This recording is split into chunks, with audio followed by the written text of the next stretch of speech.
Might as well rip this bandage off quickly. So, I can't walk. For now. With a year in physical therapy, maybe I will graduate from chair to crutches. I won't be dancing to Kalinka anytime soon, but at least, with your help, I'll see this expedition completed. Clean up the mess that I made. Anyway, that's why I'm not out there with you. I wish I could be, but... sorry. This is not a pity party. I think the albino is still alive. I should have had slugs loaded in my shotgun, but I never thought this one would sneak up on us. I would be overjoyed to find out I'm just being paranoid, but to prove it beyond a doubt, you're heading for the albino's den. Be careful, and we'll see what we find. Maybe in this case, my paranoia is justified.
You've reached Pustaya Mountain. Before you go getting into trouble, I have an update on the diseased lynx that Anatoly was testing. It wasn't diseased after all. It was poisoned. Based on the chemicals found in the lynx's blood, we are talking pre-war industrial waste. Another ghastly substance unearthed as the permafrost thaws. Thanks to us, the state is assembling a crisis team to clean up the area. But before we go congratulating ourselves for that, you're danger close to the albino's domain, as the Americans say. Do you see tracks?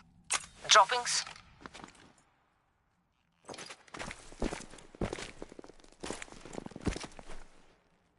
Bears only make that sound when they're in pain.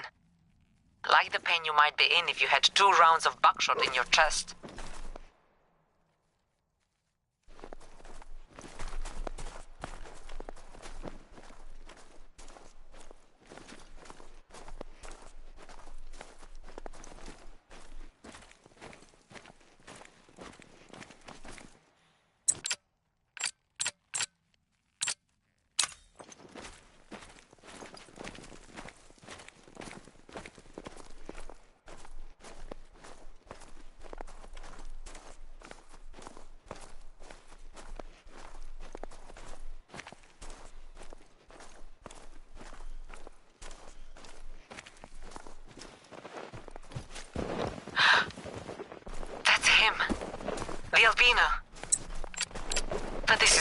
survive?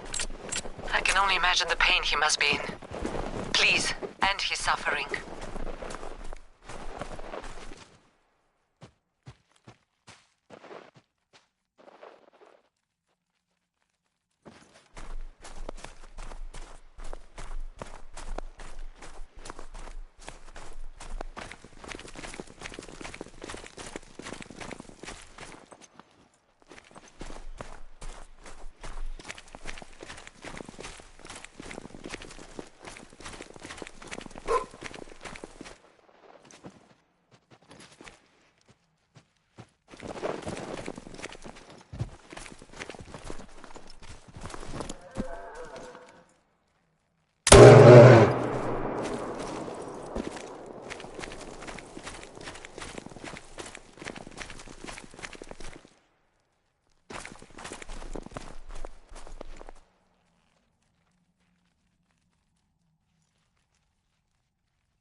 I knew that the albino was still out there.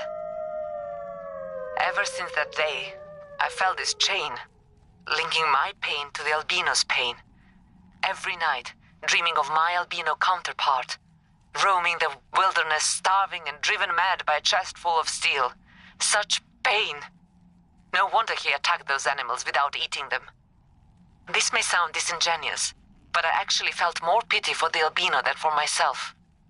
Now the bear has peace. Maybe I can find peace too. All because of you.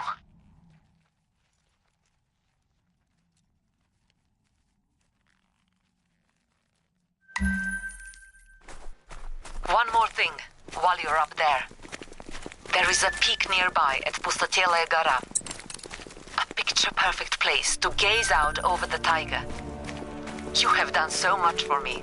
The least I can offer in return is that breathtaking view. And now that the albino is gone, you can safely enjoy the hike there.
That'll do. It's looking well. We had some hoon try to saw off one of the branches a few weeks ago. Can you believe? But luckily someone managed to talk him out of it. Sometimes wedding parties will have the brides come up and sit on it. Wade right into the water and soak those dear dresses. That tree is 80 years old. Started off as a stray branch nailed to a fence. It's a tribute to tenacity if you ask me. Right, now for our next destination. Head down to the shoreline. There's a set of huge boulders there that have to be seen to be believed. I know what you're thinking. She's showing me some rocks. But trust me on this one.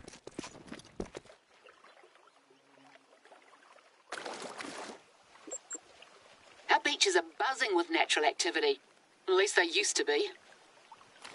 You get more and more rubbish washed up all over the place lately. You know, bits of plastic pellets, runoff from factories further north. I swear I've seen tin cans with Australian brand names. We do our best, but we can't always prevent the poor critters ending up with junk in their bellies. That's better. Nothing like a good old Kiwi herbal blend to sort the head out. Anyway, that's the situation. I'll get back to you when you arrive. Just gonna head off for a minute and make some tea.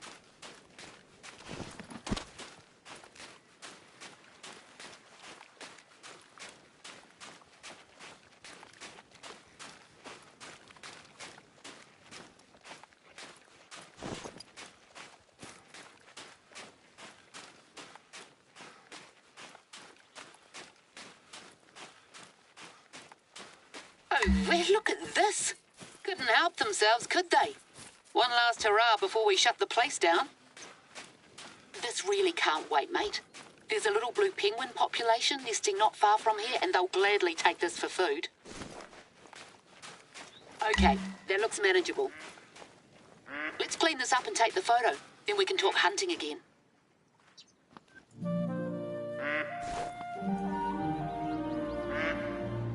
as you can imagine, being featured in a host of box office hits has done wonders for our profile with tourists. Problem is, a lot of the people who come are just here to take a few photos, dump a heap of rubbish, and then leave unceremoniously. So we end up with messes like this one. I'd like to say that we've become the victim of our own success, but that's letting me off the hook. Right, there should be a stand over on the other end of the beach with rubbish bags and a picker.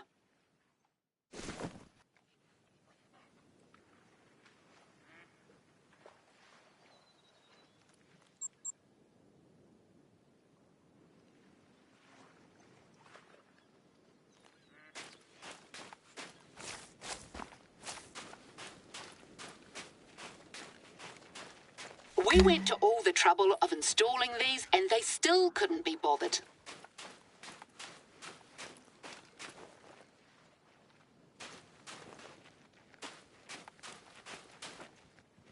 These kids would have nightmares if you showed them some of what I've seen out here. Birds with stomachs so full of plastic they can't eat. You can leave them over by the stand. South Island University. I knew it. Way too many people around here who have never respected this place. Looks like they had quite the little feast. There, spick and span. You made quick work of it. That's a perfectly usable tent. No sense wasting it. Anyway, I've had enough of this. And we need to ensure that we're attracting the right kinds of tourists, not just day trippers from Christchurch out on their school holidays. It's okay for people to come here and leave no trace, but it'd be better if we could rely on them to help us with our conservation goals. So hunters seem like the natural target audience. Our deer and goat populations need constant culling, and you better believe I've more faith in people who love the wilderness to respect the place than kids up to no good. At the risk of sounding like an old fusspot. Speaking of, let's do what we came to do and grab that photo.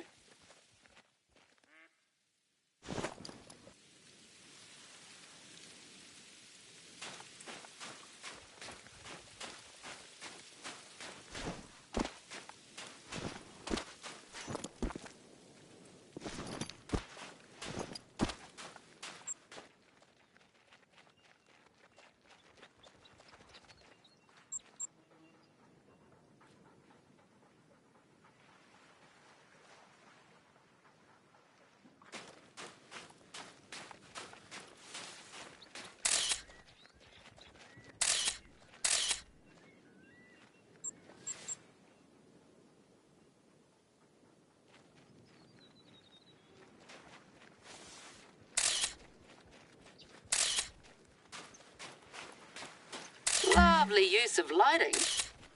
I may have to hire you to help out on my next book project, if I ever finish the current one. There's a lot of theories about where these boulders came from. Volcanic activity, lightning, even aliens. I've heard them all over the years. The boffins will tell you they were formed over 60 million years ago on the sea floor, like pearls. But that's not the whole story. When people first arrived in New Zealand, they took their staple crop with them, kumara, otherwise known as sweet potato. Unfortunately for them, the weather in this part of the country isn't exactly conducive to growing much, and the tubers withered and died. So they sent word to the Polynesian homeland, and a canoe set sail with a hardier crop. But it was caught in an intense storm just off the east coast. Each wave that struck it was so large that it made a new hill. Those are the ones you'll see further inland, and all of the cargo went overboard. And that's what these boulders are. Petrified kumara, eel baskets, calabashes. The canoe itself formed the reef further up. Moral of the story? Things have long shelf lives. A lesson I wish someone had taught those kids. Right, feeling warmed up? Good. It's time for you to show me what you can do.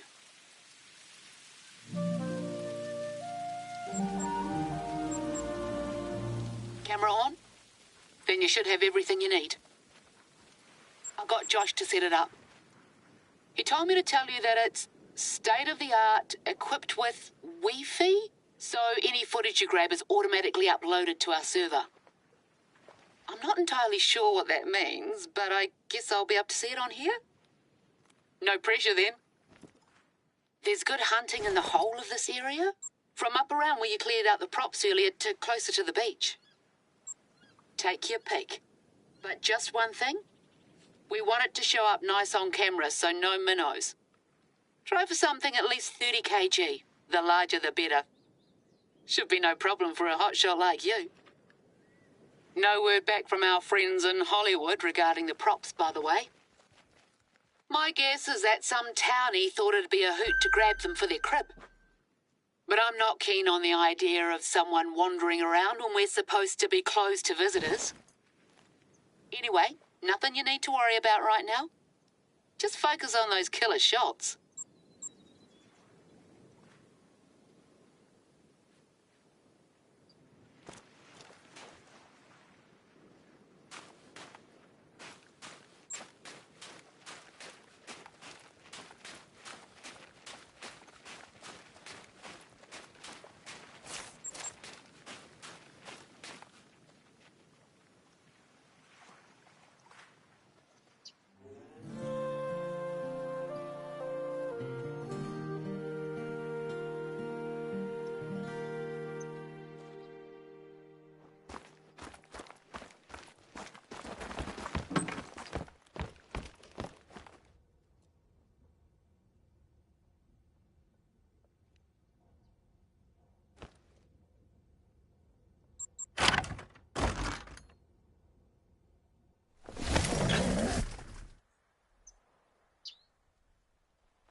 Not to worry. We'll fix that one up in the editing process. A lot of people around here think that hunting's heyday peaked in the 70s and 80s. Back when you'd get scores of daredevils out in helicopters gunning down deer 3 at a time.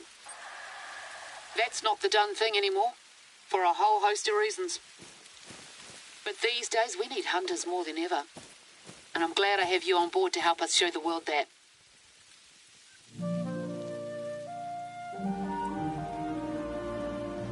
You've got a fan here, Hoa. Josh gave me a hand posting some footage from your hunt to the reserve chat group, and it caught the eye of our resident sharpshooter, Melanie Murphy. Melanie's the one who taught me to hunt. She's retired now, but back in the day she worked out on those helicopters with the best, or worst of them. Tough as nails and with a sharp tongue to boot. We had a bit of a falling out 25 years ago. One of the choppers came down with us in it. That's how I injured my leg. I won't go into it, but we should never have taken off that day, and Melanie knew it. Well, these days we're cordial to each other, but not much else. I grew up here, just west of the mountain range. We were a small community of outsiders living in sync with nature. No running water and only whatever electricity our generator could provide. Heading to the outpost. There should be a battery pack on the table. Anyway, my mum always told me to let bygones be bygones and all that. Melanie's a better hunter than I'll ever be, advanced age notwithstanding. So I'll do my best to pass on whatever I've learnt from her gratis. You're welcome. People from down in the local town used to call it a hippie commune, but I've never liked the term. It was about sustainable living first and foremost. We weren't just there to not shower and sing Kumbaya all day. I'd been meaning to get out there for ages, but then my legs started acting up again. Nice to have the help. Right, back on track. Sorry to ask again, but I need you to do me a favour. No, it's not more cleaning up, don't worry. Head to the outpost I've marked on your hunter mate and I'll explain on the way. So when I say the place is part of me, I mean it. Mum's family can trace their lineage here to the 14th century, and we've accumulated a lot of stories over the years. Some of those are about an animal that holds a special place in my heart. Pākehā, European settlers, released moose here about 100 years ago, and there haven't been any confirmed sightings since the 1950s. But I swear to you, I saw one when I was little, staring straight at me out of a hazy morning mist. Ever since then, I've been determined to prove that they're still here. Even written a book about it. Or am writing a book about it, I should say. I can't give it the conclusion it deserves yet. I don't hold out much hope anymore. But I've got a few trail cameras scattered here and there. Usually just throw up deer herds and the occasional teenager behaving badly. But they're pretty low maintenance. One of them got knocked over and the battery's completely munted. So I'd like you to switch it out if that's not too much trouble. It's on the way to our next filming destination.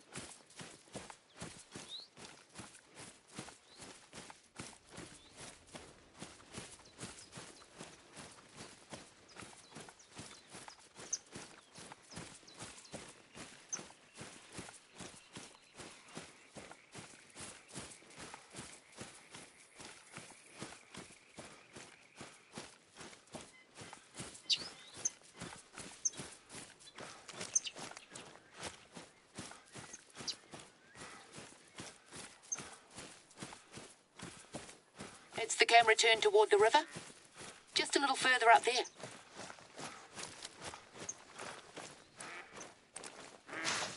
Cheers. That should keep it going for another few years. Can you check the other cameras while you're here? Might give you some stalking suggestions, if nothing else.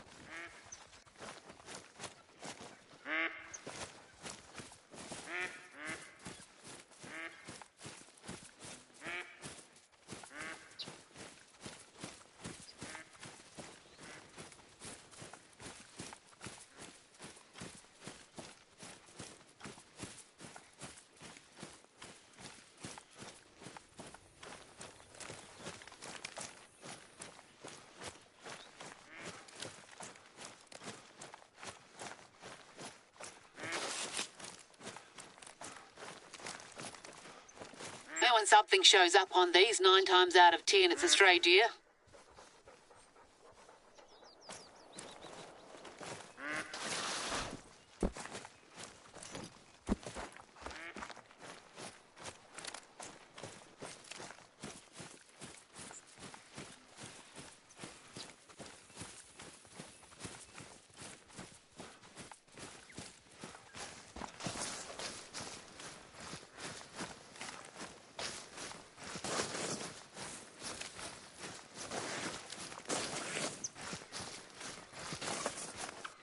Between these little fellas and that props list, Christmas has come early this year.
some missing props. But who? I don't honestly mind someone getting some use out of them as long as we're not deemed responsible. But that's a big bloody truck. There's no driving of anything larger than an ATV permitted in the reserve. Don't see any tracks, do you? Must have been a few days ago at the earliest. License plate's pretty clear at least. I'll do some detective work and let you know.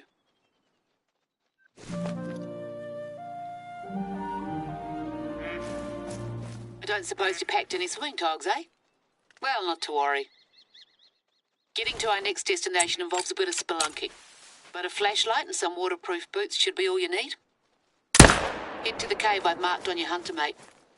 Unless you'd rather climb over those mountains. No? Didn't think so.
Water's low right now. Still catch you by surprise. Stick to the walls and get that flashlight on. Easy does it.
Is that what I think it is? Not sure if I should be horrified or impressed. Don't bother picking it up. I'll send someone with the proper equipment over later on.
This is why I live here.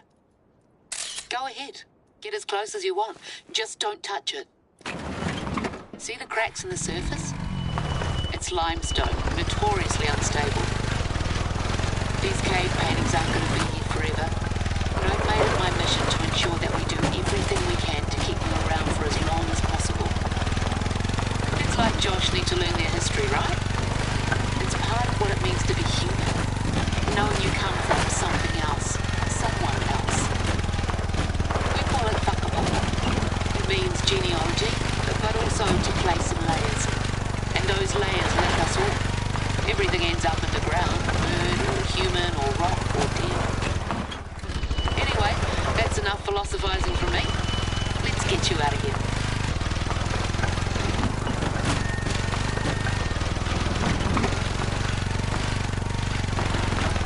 I'm sure you've never been so happy to lay your eyes on the wonderful Kiwi weather. Stretch those legs.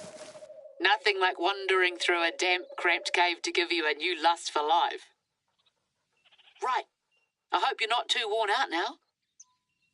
More filming's on the table, but first, can I trouble you to take a little detour?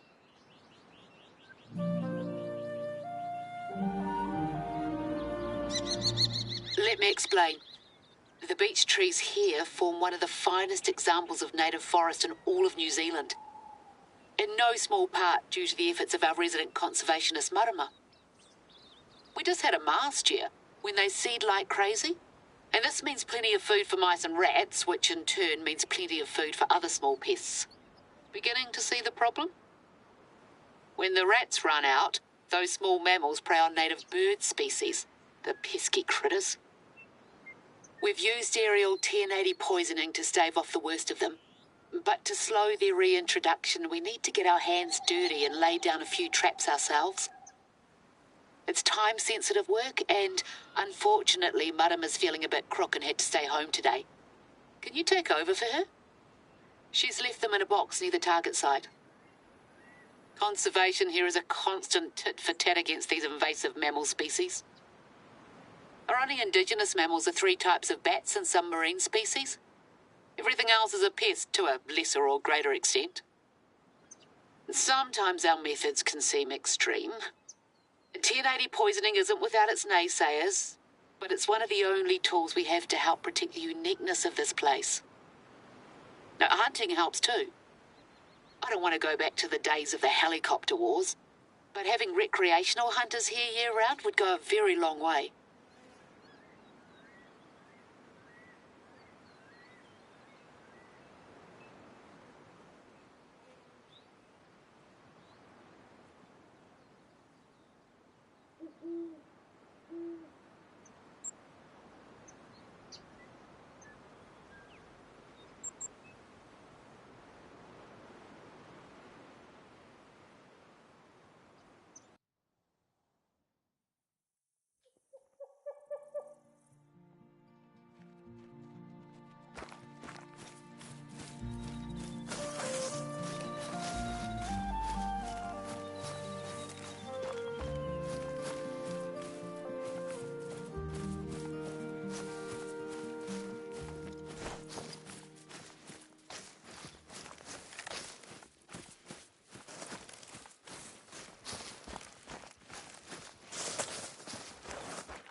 the box? 4 should do as long as you cover enough ground. Cutting-edge Kiwi technology, these. Self-resetting and all.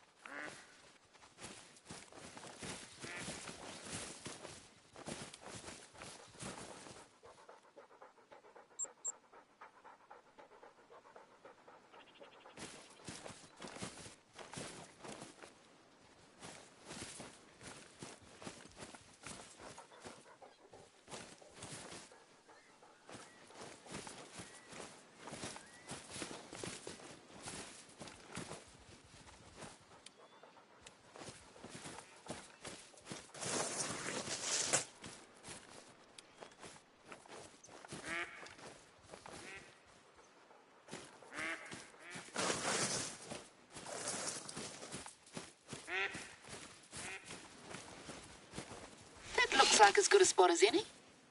Should be simple to set up. Just install the mount and click the trap body into place.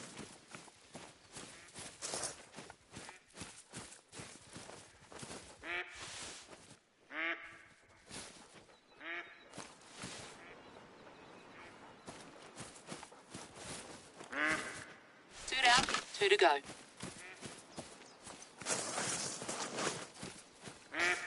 The birds will thank you for this.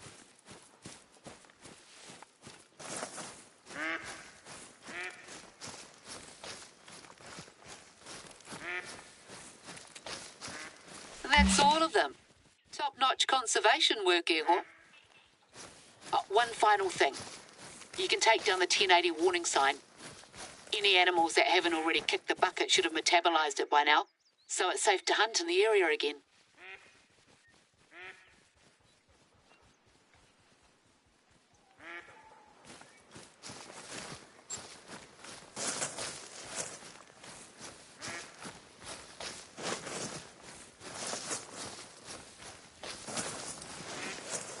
Hold on just a second. Are you seeing what I'm seeing on the ground there?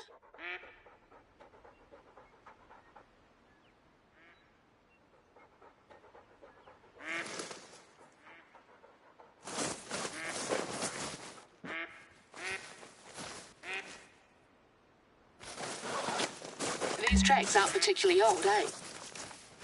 I hadn't expected we'd be able to deter everyone, but it's not exactly an optimal time to go for a stroll in the bush. 1 second, Josh is ringing. Feel like checking out with our lead?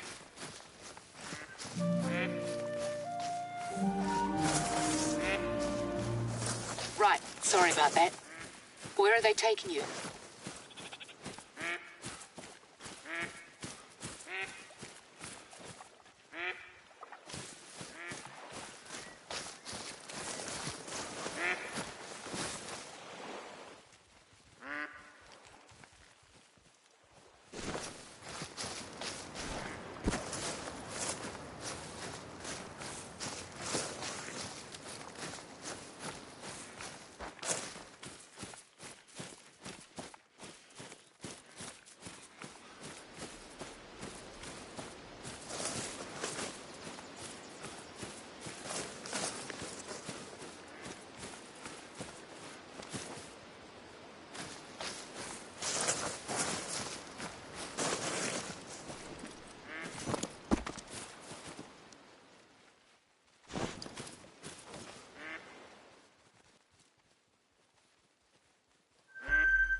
Well, someone was clearly having a bad time of it.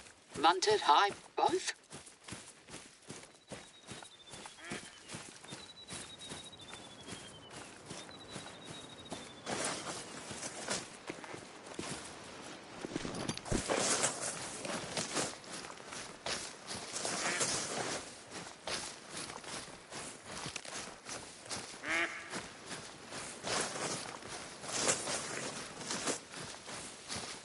What's that over there?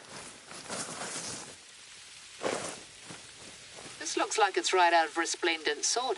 Surely they didn't.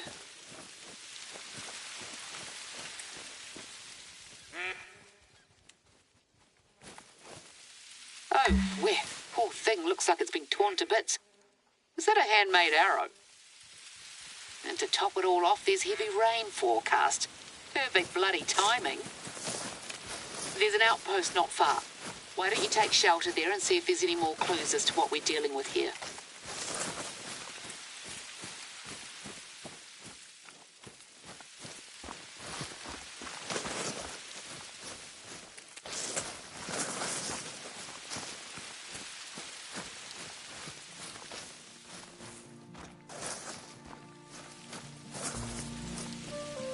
Just as I suspected. Our props burglar. And it looks like they've made a spectacular exit. The stuff from the photograph. What's the appeal of this rubbish?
Now we know where our pickup truck went.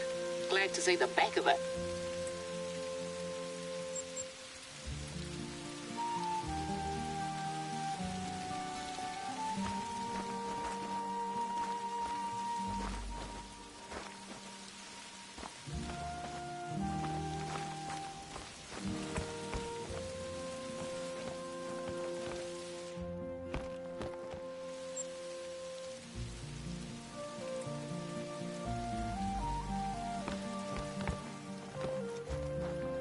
Must have left in a real hurry. Can you put the signs back up at least?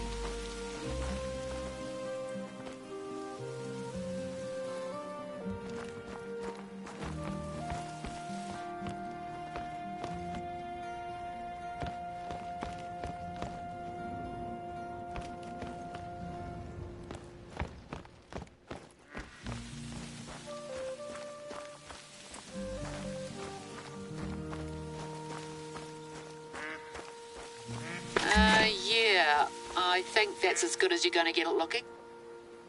But look at me talking. You're so tough to death. Get inside and I'll fill you in on what Josh told me.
A literal bloody hack job.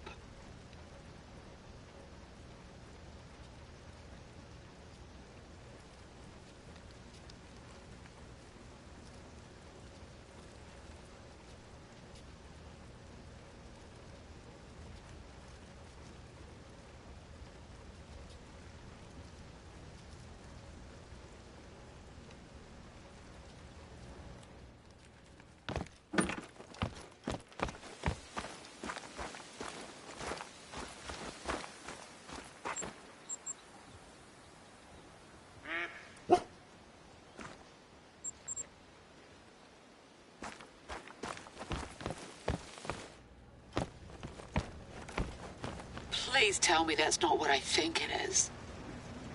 It is. That's where our poor little dear ended up. It must smell vile.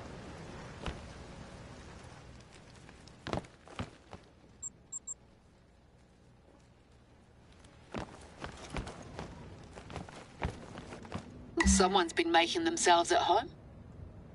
Right, so I had the nephew track down that license plate number, and our props burglar is none other than a local menace by the name of Gad Barden. He's got a whole social media empire under the moniker of Giraroz Blessing. Blogs, HooTube, QuickMez, the works. With exclusive behind-the-scenes shots from on-location movie sets. And guess what? He's resplendent sword mad. Got heaps of photos from all over the reserve up on here. His latest blog entry is quite something. Salutations, followers and friends, blah blah. Have been out of contact, lost my way in the ever-shifting forests, foul supper left me ill some nights. 1080 poisoning. He's lucky to be alive, the muppet. Let me send you the link. Usually get Josh to help me out with this. There. Check your hunter, mate. Think he just hallucinated that terrifying creature? He certainly has an overactive imagination, I'll give him that. It's too far inland for a taniwha and not humanoid enough for a patupaere. Unless... Anyway, he's an absolute bloody idiot, but I'm glad he's alive. This could have gone so much worse, and it's my own stupid fault for allowing them to film here. I just hate seeing the place disrespected. It's not just the bush, it's my home. I grew up a stone's throw from here. No one's around anymore, but you're welcome to swing by the old house once the filming's wrapped up if you're still in the area. I'll send someone by to clean this up later. Let's get back on track.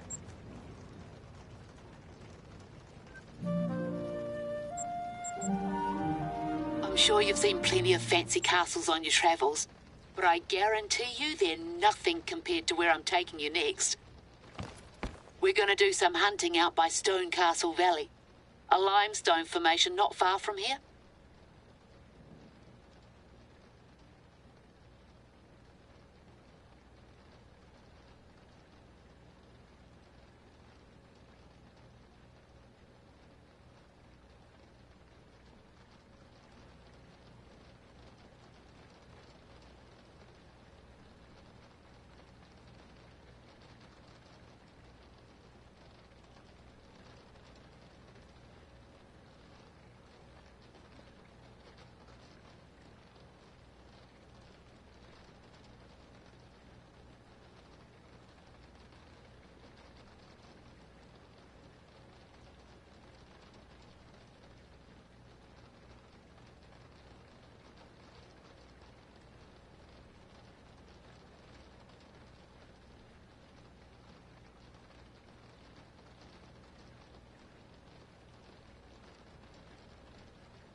How many of these fellas did they take with them?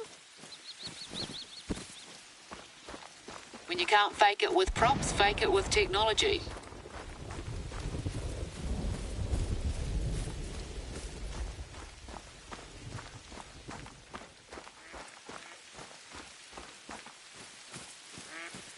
Gonna be tough to move, even if they're not the real thing. They've really spread themselves out. I don't think you'll be able to do much here. I'll get a crew to swing by later. I'm curious to see where this is leading, though. Can you keep going? Stone Castle wasn't epic enough. That's a first.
There's nothing down there but the old house. Certainly nothing worth filming.